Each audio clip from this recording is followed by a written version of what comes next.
Ito ang matindi. VP Sara Duterte kumikilos na. Pres Marcos nagpanik. Pulahan nataranta na sa takot. Oh, no.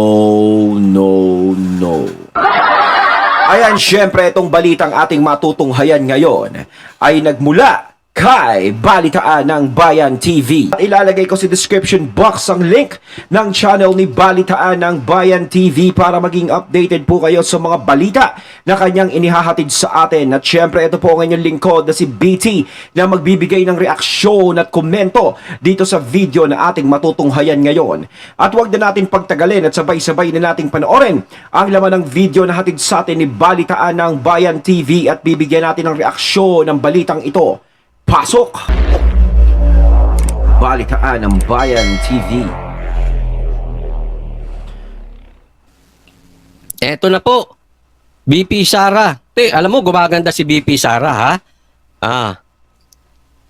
Lalo siyang gumaganda. Alam mo, BP Sara, bad shot ka.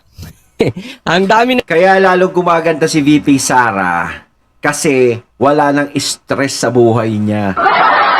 Hindi kasi... Di ba, nung dati, nakaka-stress yun.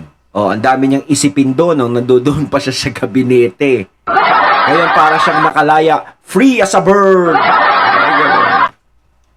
na namang may insecure sa'yo. Ito pala si BP Sara, habang nagagalit, lalong gumaganda, no? Pusin muna natin, ha? No, I will not attend the SONA. I am appointing myself as the designated survivor. Ayun. Content ka sa SONA. Ang ganda talaga ni BP Sara. Ito. This is a big statement from BP Sara. A-attend ka ba ng SONA? Hindi. And I'm appointing myself as a designated survivor. Oh, matindi yan. Sige, pag-usapan natin yan at gusto kong bigyan ng komentaryo. Una sa lahat, alam ko, babanata na naman ito. Nung mga bangag vloggers, Sigurado.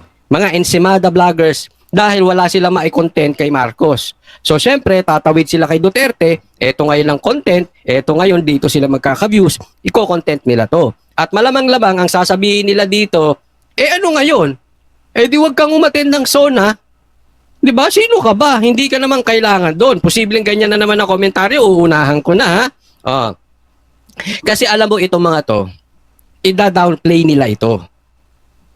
Kasi kadalasan ang mga bangag vloggers, mga ensimada vloggers, they are clueless. Hindi, tsaka si VP Sara kasi ito, parang dumidistansya na siya eh. 'Di ba? Kasi yun naman ang gustong mangyari. No, ng mga alitap-tap na nandoon na siya ay dumistansya na, nilalayo na siya. O kaya pinagbigyan niya na. Ngayon, yung magiging comment nung mga ibang babanat kay VP Sara, sigurado hindi mawawala yan. Tama nga yung sinabi ni Coach Oli na sasabihin na, ano naman ngayon kung hindi ka magpunta doon? Hindi ka naman importante. Pwedeng sabihin nila yon. Pero yung ganong salita nila is parang sagot na rin yun. Diba? Alam naman pala nila eh. Talaga namang hindi importante si VP Sara dun eh. Diba? Ano pang gagawin niya dun? Magpapampam, makipagplastikan. Diba? Wala siyang gagawin doon. Diba? Pupunta siya doon. Tapos halos lahat ng mga nandoon is naiinis sa kanya. Ikaw ba naman? Pupunta ka sa isang handaan o sa birthday. Eto. Pupunta ka ng birthday. Hindi ka naman imbitado. Diba? Tapos, lahat ng tao dun pala, kaya pala hindi ka inimbita, naiinis sa'yo. Galit sa'yo. Pupunta ka pa ba dun? Natural. Parang ang kapal naman ng mukha ng tao na pupunta kung pupunta ka pa dun. Wala ka ng imbitasyon, galit pa sila dun, syempre sasabihin, ang kapal naman ng mukha na ito, nandito pa humaharap to. Diba? Inuunahan na ni VP Sara yun. Kaya isasabihin nila, hindi ka naman kailangan doon. Ayun na nga, talagang hindi naman siya kailangan doon. No, wala naman siyang gagawin. No? Okay lang sana kung lahat ng mga alitap-tap na nandoon, 'di ba? Kaibigan niya, walang galit sa kanya. 'Di ba? Yung pupuntahan niya is maayos, walang maririnig na salita o saksak patalikod. Diba? Okay sana. Pwede siyang pumunta. Kaya nga sinasabi ko, kung okay lang yung pakikitungo ng alitap-tap sa kanya, baka hindi naman siya umalis ng gabinete. Diba? Nasa DepEd pa rin siya. O, diba? Umalis siya doon. Kasi ano pang gagawin niya doon? O, parang sa SONA, hindi siya pupunta. Anong gagawin niya doon? Diba? Wala.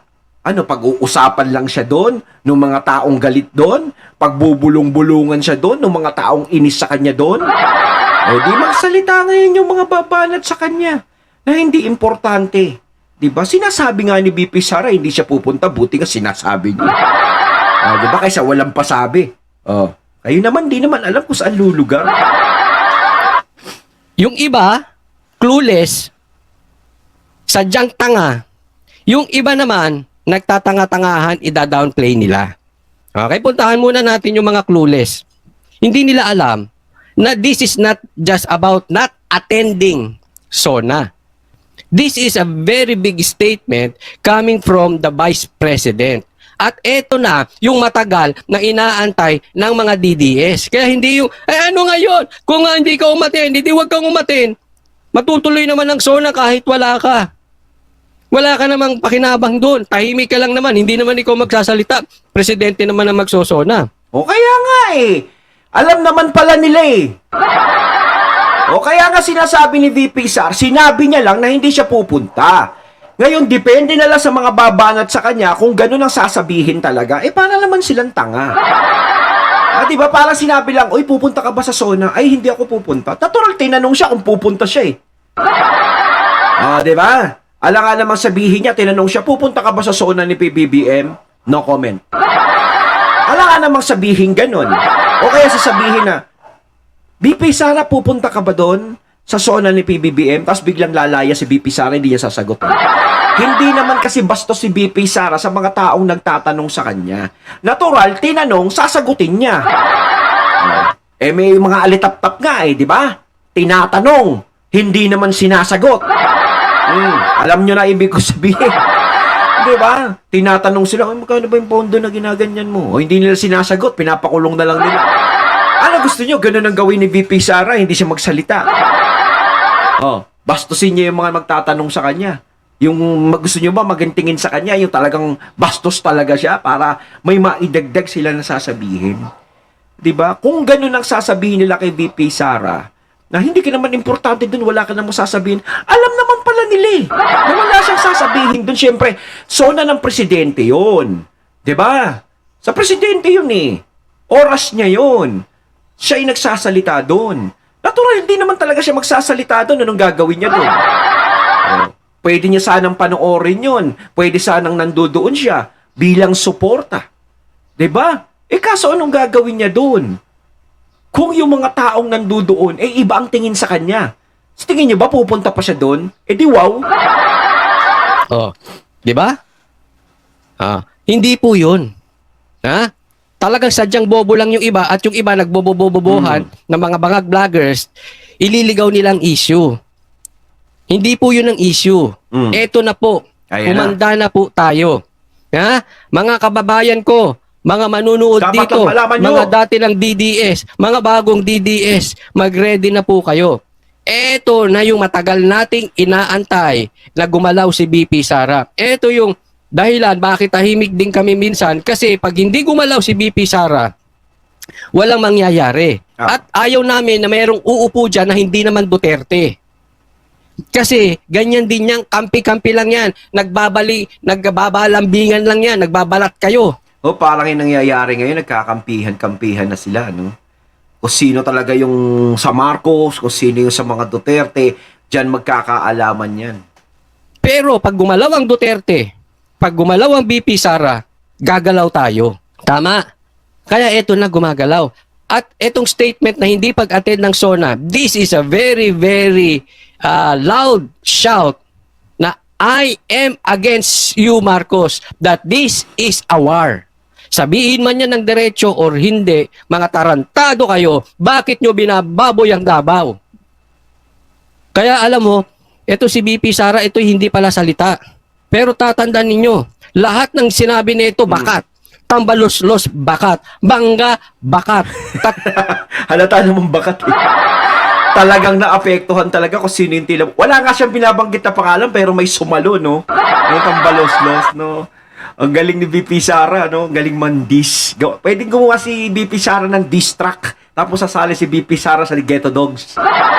Nilalakas niya mga ano, yung talagang basag talaga sa kanya eh. Kahit wala siyang binabanggit, no? Kumbaga kung sino yung unang kumibo, siya yun. Tatlong Duterte tatakbo sa Senado, bakat. Designated survivor, bakat to. Antayin ninyo, magtatagal yan. Pag-uusapan niya ng mga pink na laos, mga dilaw na laos, at saka yung mga kinakain ng suka nila, kinakain ng tae ng pula. Ay, Coach Oli, hindi na laos yung dilaw tsaka pink.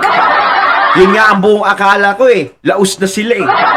Kaso talagang wala silang kamatayan. Wala silang kalausan. Diba? Laging sila ay lumilitaw, kumbaga sa sahog, para silang sibuyas. Laging nakagisa, laging kasama. Diba? Hindi nawawala. Naman, mga dilawan, ito magiging topic. At ang mga pula, ito rin na magiging topic. Kaya nga Mario Meres, gagalaw na si Super Inday. Kaya nga po, tinatawag ko kayo. This is the time na maging aktibo po tayo sa social media. Oh. Dahil gumagalaw na yung leader. At ito ang pinagkaiba ng DDS sa pula. Kasi ang pula, walang totoong leader. Ang pula, lider-lideran lang. Kaya maraming epal sa ilalim. They have a weak leadership. Epal sa ilalim. Kaya kita mo, wala silang direksyon. Sa atin, meron tayong real direction. And the only direction of DDS ay Duterte. We don't want anyone but Duterte. Kasi ang pinambabala lang naman nila sa mga Duterte, kapag naging presidente yan, mga pro-China yan, bebenta tayo sa China yan. Yung mga mindset nila, mga ganun. Diba? Yung mga naiisip nila, ang tindi. Diba? Nung presidente nga sa Tatay Digong diba? May nangyari ba? Ibig ko sabihin, may nangyari ba? Napunta ba tayo sa China? Diba? Ginulo ba tayo ng China? Diba hindi? Wala namang nangyaring ganun. 'Di ba? Pero natektahan tayo ni Tatay Digong sa paraang alam niya. Naligtas yung mga tao na hindi na kailangan magkaroon ng nangyayaring tension ngayon. 'Di ba? Ganun yung utak eh. Ganun yung magandang diskarte. 'Di ba? Yung walang madadamay pero maayos kayong dalawa. 'Di ba? Sa nangyayari kasi ngayon talagang sige, pakikipaglaban yan. Laban kung laban. Ang problema niyan, ilang taong magbubuwis ng buhay niyan pag nangyari yun? 'Di ba? Sa China, tapos sa Philippines. Masaya ba tayo na maggaganyan, magbabangga yung dalawang bansa na yan? Yung bansa natin, tsaka bansa ng China. 'Di ba?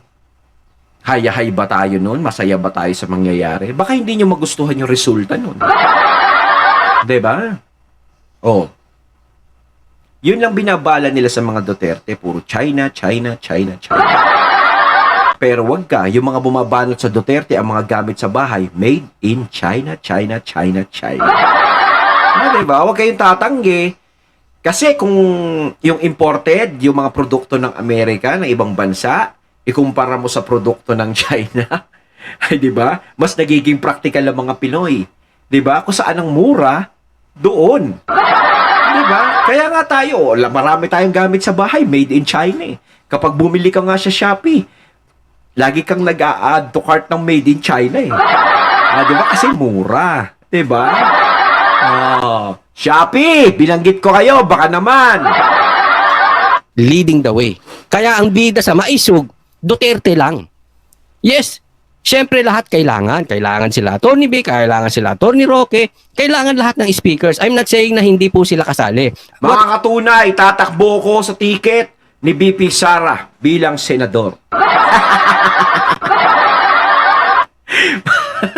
Malamang ko ako pinakakulelak. I'm just saying, if hindi ito lead ng Duterte, wag na rin.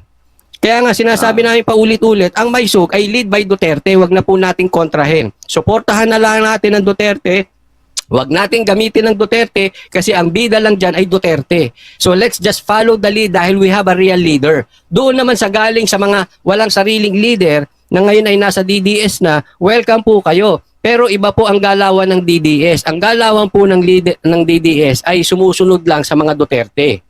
So, andito kami sa likod mo, BP Sara, and susundan namin ang yapak mo. At kami ay tunay na tuwan-tuwa. At mabigat tong sinabi niya, ha? I am a designated survivor. Tatandaan niyo po, sinabi din ni Marcos yan. Siya ang designated BFF ni BP Sara. O anong ibig sabihin doon sa mga kaedad ko na medyo hindi na naiintindihan yung BFF? Tandaan niyo, sinabi ni Marcos yan, ha? O, ako ang designated BFF ni BP Sara, ibig sabihin nun, best friends forever. Sinabi ni Marcos yun. Siya daw ang designated BFF. O anong nangyari? Meron bang best friend na iniiwan mo, pinakain mo sa Kongreso, sa Kamara itong si BP Sara? Oh. Para nangyari, no? Bahala ka na sa buhay mo dyan. Hindi, para sa akin, no? Ako, ang suporta ko kasi kung sino ang tama. Diba? Doon ako sumusuporta, doon ako pumapanig. Diba? Binababoy ang Davao? Yan ba ang BFF? Hindi ba katraidoran yun? Oh. O kasi bilang pag matali kayong magkaibigan, kahit anong mangyari, hindi ka iiwanan yan. No? Hook or by crook. Diba? Through thick and thin. Diba? Ganun. Kaya talaga, ganun ka-solid ang isang best friend. Ang salitang best friend kasi, diba? Ayan yung nilalabasan mo ng problema. Kapag kailangan mo, laging nandiyadyaan. Kapag medyo naguguluhan ka, yan ang nag-a-advise, tumutulong sa'yo. Diba? Kung pinagkakaisahan ka, yan ang unang-unang didepensa sa'yo. Diba? Bukod sa mga magulang mo. Diba? Yan ang unang-unang didepensa sa'yo, ang best friend mo. Kaso nga lang, yun ang hinanap ng mga kababayan natin. No? Yung simula nung ginisa si VP Sara, binanatan ng binanatan, diba? Is hindi na siya parang pinansin. Wala tayong narinig na salita na depensang nangyari. Lalo't lalo na yung confidential fund ay ibinigay ng ating Pangulo kay VP Sara. At yung confidential fund na yon ay ginawang butas kay VP Sara. Kaso nga lang, doon hindi nagsalita yung nagbigay. No? Kasi pwede namang sabihin ng nagbigay na ako ang nagbigay niyan. 'Di ba? Pinapagamit ko sa kanya, pinangako ko sa kanya, ganto, ganyan. Yun lang yung mga simpleng salita eh. Kumbaga, kaya mong patahimikin yung mga alitap-tap na nagsasalita na yun kasi may power ka eh. Ikaw ang pinakamataas. Lahat yun tatahimik kapag ikaw ang nagsalita. Kaso hindi nangyari. Kumbaga, naging malaya silang bumanat ng bumanat. Naging malaya silang pag-isipan ng hindi maganda o magsalita ng hindi maganda kay BP Sara. 'Di ba? Walang nangyari na pagpigil, walang nangyari na tumigil kayo! Mga walang ya! Ako ang nagbigay diyan. No? Walang ganun. Hindi siya dinipensa.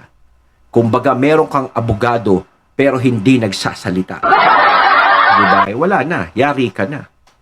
Tulungan nyo ba si BP Sara? Wala di ba? Pinagtulungan sa kamera, ano kayong mga klaseng lalaki, pinagtulungan nyo babae.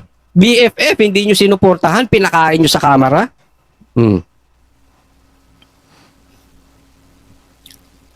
Yan bang BFF ngayon? Designated, siya na po ang designated survivor. Ha? Ano po ibig sabihin nito? BP Sara, hang in there, nasa likod nyo po kami, mga tunay na DDS, dati pa man. At mahaba pa po ito.